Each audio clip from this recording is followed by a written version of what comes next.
So we talked about feeling the feels, and sometimes our emotions can feel super big and they can kind of take over. I want to explain what happens with us when that happens. So here's a fun little piece of science, right? When we're talking about our brain, right? The brain as an organ is the last part of our body to fully develop. Okay? And when we're thinking about our brain, there are some parts of our brain that develop faster than others.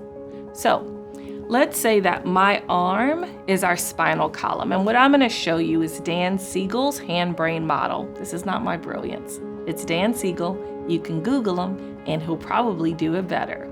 So if my arm is our spinal column, then the base of my palm will be the base of our brain.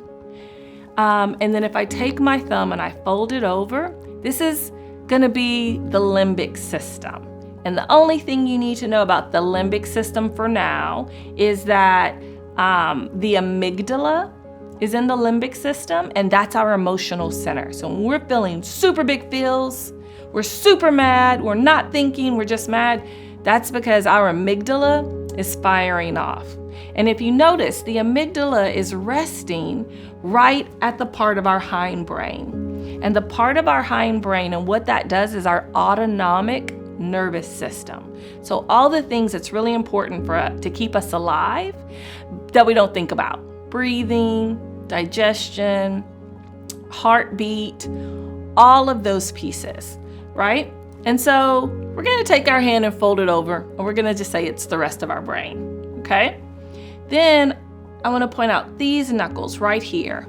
And that's going to be this part of our brain, right? This is called our prefrontal cortex. What happens in our prefrontal cortex is logical thinking, decision making.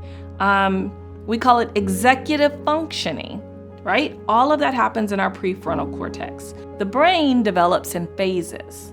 So the last part of the brain to fully develop is our prefrontal cortex, okay? So if you've ever felt super big, strong emotions and made choices that later, an adult said, "What were you thinking?" And you're like, I don't know. Let me tell you what happened, right? You actually flipped your lid. You had an intense emotional response because your amygdala is fully developed. And your amygdala will completely hijack your brain. It'll hijack your brain, and oftentimes we call it fight, flight, or freeze, right? So increase heart rate, increase circulation, and we are ready to either we pop off, we yell, we argue, we fight. We may feel the need to run away, or we may just completely shut down. Right? Now, if I'm walking through the forest, right, and I kind of see something to the left of me that looks like a snake, right? And then all of a sudden, without thinking, right, my heart rate starts pounding, I start breathing heavy, and I'm running, right? So I've completely flipped my lid.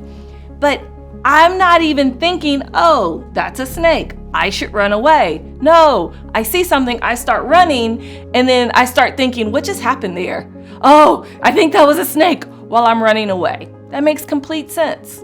However, if I am sitting in math class and all of a sudden we have a pop quiz and my heart rate starts beating fast and my breathing starts changing and I begin to flip my lid, right? Well, it makes complete sense if it's a snake and I am trying to be safe, but if it's a math test that's triggering this response, that's less helpful. But it's important to know that that's what's going on. So the reason your heart rate increases is because you detect a threat, right? And when I'm in the woods walking, that snake is a threat. But when you're sitting in class and your heart rate starts beating and your breathing starts changing and maybe you start feeling a little lightheaded, right? And you're like, what's wrong with me? Well, the test was the trigger, right? That feels threatening. And so It's important to understand that you kind of flip your lid and your amygdala has completely hijacked your system.